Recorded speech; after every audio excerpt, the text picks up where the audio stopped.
Ma'lumotlarga ko'ra, joriy o'quv yili uchun xorijiy oliy ta'lim muassasalarida tahsil olayotgan o'zbekistonlik talabalar tomonidan O'zbekistondagi oliy ta'lim muassasalariga o'qishini ko'chirish va qayta tiklash bo'yicha 12 mingta ariza kelib tushgan. Ushbu arizalarga asosan ayni kunlarda test jarayonlari bo'lib o'tdi. Ushbu jarayonlarning natijalari haqida Oliy va o'rta maxsus ta'lim vazirligi boshqarma boshlig'i Abduvali Xoliqovdan to'liq ma'lumot olamiz. Assalomu alaykum. Abduvali aka, avvalo o'qishni ko'chirish jarayoni haqida ma'lumot bering. Tartibi qanaqa bo'ladi? O'zimizda respublikadagi oliy ta'lim o'rtasida o'qishni ko'chirish yoki xorijiy oliy ta'lim muassasalari, xorijdagi oliy ta'lim muassasalari va respublikamizdagi nodavlat oliy ta'lim muassasalari talabalarni davlat oliy ta'lim muassasalariga o'qishini ko'chirish bo'yicha. Birinchi shakl bo'yicha, demak, bu yerda oliy ta'lim muassasasidan oliy ta'lim muassasasiga o'qishni ko'chirish yoki oliy ta'lim muassasasi ichida yo'nalishdan yo'nalishga o'qishni ko'chirish, bu yerda turdosh va turdosh bo'lmagan ta'lim yo'nalishlari bor. Mos va turdosh bo'lgan ta'lim yo'nalishlarida, demak, oliy ta'lim muassasasining ichida bo'lsa, buni oliy ta'lim muassasasi rahbariyati hal qiladi. Agar oliy ta'lim muassasalari aro bo'lsa, uni, demak, talaba ko'chib borayotgan oliy ta'lim muassasasi qaysi vazirlik idoraga bo'ysunuvchi bo'lsa, o'sha vazirlik idora hal qiladi. Komissiyasi ko'rib chiqadi. Agarda turdosh bo'lmagan ta'lim yo'nalishlari bo'lsa, u oliy ta'lim muassasasini bitta fakultet ichida bo'lgan ta'lim yo'nalishi bo'lsa ham, buni, demak, davlat komissiyasi ko'rib chiqadi va qaror qabul qiladi. Endi ikkinchi toifada xorijiy davlatlardagi oliy ta'lim muassasasidan yoki respublikamizdagi xorijiy va nodavlat oliy ta'lim muassasasidan o'qishni ko'chirishda, demak, belgilangan o'sha Vazirlar Mahkamasining 390 qaroriga asosan bular har yil o'sha yozda 15-iyuldan 5-avgustgacha hujjatlarni topshiradi umumiy tartibda va belgilangan tartibda o'sha test jarayonlarida ishtirok etadi. Testdan ozod etilgan toifadagi talabalar top mingtalikka kirgan oliy ta'lim muassasalari, ularning filiallarimiz oliy ta'lim muassasalarida o'qigan, demak, talabalarimiz, fuqarolarimiz imtihonni to'g'ridan-to'g'ri ko'chirishi mumkin. Qolgan barcha toifadagi, demak, talabalar test sinovlari orqali qaysi ta'lim yo'nalishiga ko'chib kelayotgan bo'lsa, o'sha ta'lim yo'nalishida bakalavriatga kirish tartibi qanday bo'lsa, o'shanday tartibda test jarayonlarida ishtirok etadi va mana shu test natijalariga ko'ra tegishli vazirlik idoralarining belgilangan o'sha minimal ball deymiz, o'tish ballidan yuqori olgan, o'tish balli undan yuqori olgan talabalar, demak, to'g'ridan-to'g'ri borib oliy ta'lim muassasasiga murojaat qilishi va o'sha yerda hujjatlarni rasmiylashtirib, demak, shartnoma qog'ozlarini olib, talabalikka buyruq chiqib, o'zimizda o'qishni davom ettiradi. Mana joriy yilga o'qishni ko'chirish, tiklash bo'yicha 12 mingga yaqin ariza kelib tushgan. Pandemiya sharoiti, test jarayonlarida shunaqa imkoniyatlar berildimi? O'zi qanaqa bo'ldi joriy yilga? Demak, 12 mingga yaqin o'sha fuqarolarimiz arizalari kelib tushdi va bular o'sha toifalarga ajratilganda, demak, mingtalikka kiradigan oliy ta'lim muassasalari, Rossiya oliy ta'lim muassasalari testlardan ozod etildi bu toifadagi fuqarolar va qolganlari barchasi o'sha sentyabr oyining 5-6 va 7-sentyabr kunlari test jarayonlarida ishtirok etib, tegishli tartibda ballari bo'yicha, demak, vazirlik va idoralar tomonidan belgilangan ballar. Misol uchun, Oliy o'rta maxsus ta'lim vazirligi tasarrufidagi oliy ta'lim muassasalariga o'qishni ko'chirib kelayotgan fuqarolarimiz uchun bu, demak, eng yuqori ball 189 bo'lsa, o'shaning 30%, ya'ni 56.7 ballda biz o'tish balli qilib belgiladi. Va mana shu 56.7 va undan yuqori ball yiqqan, demak, fuqarolarimiz oliy ta'lim muassasalariga bazaviy kontrakt asosida tavsiya etildi. Endigi jarayon, demak, 12 ming bo'lsa, 10 ming yaqin ishtirok etdi. Qolgan 2 mingdan ortig'i, demak, turli sabablarga ko'ra bu yerda o'sha xorijdan yetib kela olmagan fuqarolarimiz ham bor. Bugungi kundagi karantin qoidalari bo'yicha oktyabr oyining 10 kunligida bunday toifadagi, demak, fuqarolardan test olish, takroriy test olish, demak, rejalashtirilgan. Bu test jarayoniga, demak, birinchi o'sha 5, 6, 7 kunlar test jarayonlarida ishtirok etmagan, lekin o'z vaqtida, ya'ni 15-iyuldan 5-avgustgacha ariza bilan murojaat qilgan fuqarolar ishtirok etadi. Agarda yozda murojaat qilmagan bo'lsa, bunday fuqarolar demak ariza bermagan hisoblanib, bu jarayonlarda ishtirok etmaydi yoki 5-6-7 sentyabr kunlari test jarayonida ishtirok etib, belgilangan balldan past ball olgan fuqarolarimiz ham bu test jarayonlarida ishtirok etmaydi. 12 mingta ariza kelib tushgan deyapmiz. Shundan 5 mingta tavsiya etilmadi. 5 ming yaqin.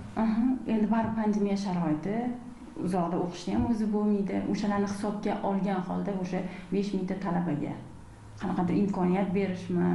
Shu rejada yo'qmi? Chunki ularning ko'pchiligi xohlashyapti. Mana internetlarda ham bizga murojaatlar kelib tushgan. O'sha kontrakt pulini to'lab O'zbekistonda o'qisak, O'zbekiston oliy ta'lim muassasalarining talabasi bo'lsak degan takliflar bilan chiqishyapti-da ular. Albatta to'g'ri, endi O'zbekiston oliy ta'lim muassasasining talabasi bo'lish bu masalan bu yil 1,5 million yoshlarimiz bu ishtiyoqda hujjat topshirgan. Demak, bundan o'sha belgilangan miqdordagilar tavsiya etilib talaba bo'lyapti, lekin bir narsani aytib o'tish kerakki, bu minimal ball belgilandi. Misol uchun, test jarayonlarida ishtirok etib, abituriyent sifatida 150 ball bilan to'lov shartnoma asosida o'qishga kiradi.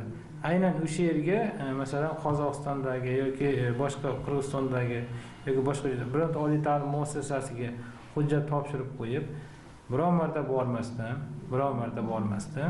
keyin bir yildan keyin o'sha bilan hujjat bilan kelib bu yerda 58 ball olib, aynan o'sha joyga ko'chirish istovchi yoshlarimiz ko'payib boryapti.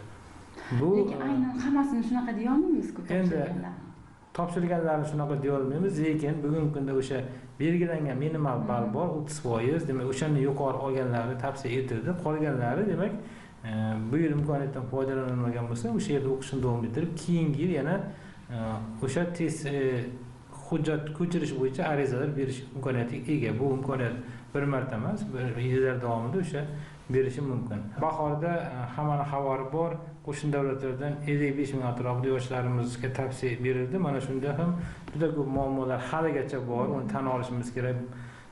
Shunday tartib davlat komissiyasi tomonidan o'rnatildiki, agarda o'qish davrida o'sha o'zi o'qiyotgan oliy ta'lim muassasasi joylashgan davlatga biron marta kirib chiqmagan bo'lsa, demak bunday toifadagi fuqarolar qabul qilinmaydi. Masalan, bitta misoli, mana yozda biz mana shu yozdagi ko'chirishda mana biz endi 1000 talikka kirgan Rossiya oliy ta'lim muassasalari bu salohiyatli deb hisoblagan taqdir bir fikr bilan mana shunday o'qiyotgan fuqarolarimiz to'g'ridan-to'g'ri ko'chirishga imtiyoz berilgan. Afsuski, aynan mana shu 1000 talikka kirgan oliy ta'lim muassasalariga o'qishga kirgan fuqarolarimiz aksariyati biron marta bormagan.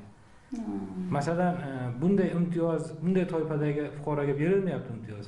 Imtiyoz o'sha yerda 1000 talikka kirgan, borib o'sha yerda o'qigan, 1000 talik o'sha yerda imkoniyatdan foydalangan yoshlarga berilyapti. Mana shu narsalarni hisobga olish kerak, yoshlarimiz ham, fuqarolarimiz ham, ota-onalarimiz ham. To'g'ri, bu tartib qaysi jihatdan kimlargadir imkoniyat, kimlardir boshqa maqsadda foydalanyapti bundan. Endi agarda berilgan imkoniyatdan, demak, xohlaymizmi yo'qmi, har qanday sharoitda, har qanday sohada to'g'ri foydalanilmasa, demak bu imkoniyatlar borib sekin cheklanib ketadi. O'tgan yil qo'shni respublikalardan shunaqa imkoniyat berildi. Imtihonsiz o'qishni ko'chirish. Bu yaxshi. Yomon tomoni ham borki, bu yil ham ko'pchilik u yoqqa o'qishga ketdi. Sababi osongina o'qishni ko'chirish mumkin O'zbekistonga. To'g'ri. Men masalan bu narsaga qarshiman. Bu agar bu imkoniyat berilsa, keyingi yil bunaqalar yana ko'payib ketadi. Buni ham hisobga olish kerak. Oliy ta'lim, bizning oliy ta'lim muassasalarimizga bunaqa nima deydi, toifadagi nimalarning ko'payib ketishi oliy ta'lim sifatiga salbiy tomonga keskin ta'sir ko'rsatadi. O'zi hozir pandemiya sharoitida ta'lim hamma biladi yaxshi, o'sha masofaviy ta'lim tizimida olib borilyapti. Imkoniyatlar demak hamma joyda bir xil emas, buni ham tan olish kerak. Yoki hamma bizda o'sha IT sohasi deymiz, masofaviy elektron ta'lim jarayonida ishlashga moslashmagan, endi ko'nikib mana ancha qiyinchiliklar bu nafaqat talaba, professor, o'qituvchilar tomonidan ham bu ustiga demak mana shunday sondagi talabalarning oliy ta'lim muassasasida ko'payishi bu oliy ta'lim muassasasining salohiyatini o'sha sifat jihatdan tushib ketishiga olib keladi. O'qishni ko'chirish, umuman o'qishni boshqa davlatdan o'zimizning oliy ta'lim muassasalariga ko'chirishda shaffoflik qay darajada ta'minlangan deb o'ylaysiz? Bu yilgi tajribani aytadigan bo'lsak, 13 ta hududda 19 ta oliy ta'lim muassasasini o'sha katta zallarda, masalan, sport zali yoki axborot resurs markazlarida 3000 sondagi kompyuterlar bilan xonalar jihozlandi. Barcha xonalar o'sha kameralar bilan jihozlangan. Biz hamma hududdagi oliy ta'lim muassasalariga topshirib berganmizki, bu yoritildi ham. Kimdirga zarurat bo'lsa, bugungi kunda o'sha jarayonlarning barchasi syomkalari disklarda saqlangan. Yopiq holatdagi hech qanday tadbir o'tkazilgani yo'q, hammasi ochiq bo'lgan. Barcha jarayonlar nimada syomka qilingan va eng asosiysi o'sha test topshirgan yoshlarimiz, endi talaba deymiz, ko'chirayotgan talabalarimiz o'sha test jarayonini tugatgan vaqtda o'zini to'plagan ballni o'sha yerda ballni ko'rgan va o'sha yerda vedomostga shakllantirib talaba va o'sha yerda kuzatuvchi vedomostni tasdiqlagan, qo'l qo'ygan, endi imzosini chekkan ikkalasi. Va bugungi kunda bu vedomost bilan e'lon qilingan nima har doim solishtiriladi kim so'rasa. Test jarayonlari 5 kun oldin e'lon qilingan, demak 5-sentyabr test jarayonlari boshlangan bo'lsa 31-da e'lon qilingan. Bu yerda hech qanaqa nima yo'q. Har bir abituriyent shaxsiy kabinetiga ruxsatnomalar yuborilgan va o'sha abituriyent endi abituriyent emas, ruxsatnomalarni olgan holda o'sha test ruxsatnomada test o'tadigan joyi, vaqti hammasi belgilangan, shu bo'yicha borgan. Munosib va turdosh yo'nalishlar bu har bir oliy ta'lim muassasasida bor. Har bir oliy ta'lim muassasasiga o'sha o'zi o'qiyotgan oliy ta'lim muassasasiga murojaat qilsa, bu yerda o'quv bo'limida o'sha talabalar kadrlar bo'limi deyiladi. O'sha yerda ma'lumot olish mumkin. Chunki bu yo'nalishlarning hammasini bir-biriga nima qilib e'lon qilish bu juda turli savollarga olib keladi. O'shaning uchun to'g'ridan-to'g'ri o'zi o'qiyotgan oliy ta'lim muassasasiga murojaat qilishi, bu yerdan barcha ma'lumot olish mumkin. Chunki bu har yili davlat komissiyasini bayoni bilan tasdiqlanadigan hujjat. Bitta narsani tushunish kerak. Mana abituriyent sifatida hujjat topshirib, yoshlarimiz qaysidir davlat tomonidan belgilangan parametr egallaydi. Davlat grantidami, to'lov kontrakt asosidami egallaydi parametr. Har yilgi o'quv yiliga qabul parametrlari bu iqtisodiyot tarmoqlari, sohalar ehtiyojlari asosida shakllantiriladi. Ayrim ta'lim yo'nalishlariga kiradigan talabalarimiz 25 ta kvota beradigan bo'lsa, o'shani 20 tasi ariza yozadi ko'chirish uchun. Yuqoriroq ta'lim yo'nalishlariga o'z xayolida shunaqa. Albatta bu tizimga salbiy ta'sir ko'rsatadi. Bunday holatlarda mana shu toifadagi ariza yozuvchi talabalarimizga rad javob beriladi. Sababi mana shu aynan shu sohaga shu mutaxassis 4 yildan keyin bu kerak 25 ta degan. Agarda shunday bo'lsa-ki, talabalarimiz o'zi kirgan ta'lim yo'nalishini maqsad bilan kirib o'sha yoshlarimiz maqsad bilan o'shani ta'lim yo'nalishini tugatib ketsa, o'zining sohasini mutaxassis bo'ladi. Shunday toifadagi talabalarimiz bor, har yil ko'chirishga ariza beradi, turli joylarga, maqsadsiz. Mana shu demak bu eng katta muammo oliy ta'lim muassasasiga kelayotganda aksariyat yoshlarimiz maqsad bilan kelmaydi. Qayerda ball pastroq bo'ladi, qaysiga kirish oson, oldingi yilda qayerda odam kam bo'lgan, mana shu yerga kirib olsam, keyin ko'chiraman. Bergan ma'lumotlaringiz uchun rahmat. Eslatib o'tamiz, bizning bugungi suhbatdoshimiz Oliy va o'rta maxsus ta'lim vazirligi boshqarma boshlig'i Abduvali aka Xoliqov bo'ldilar. O'zbekiston 24 telekanali o'z dasturlarini davom ettiradi. Bizni kuzatishda davom eting.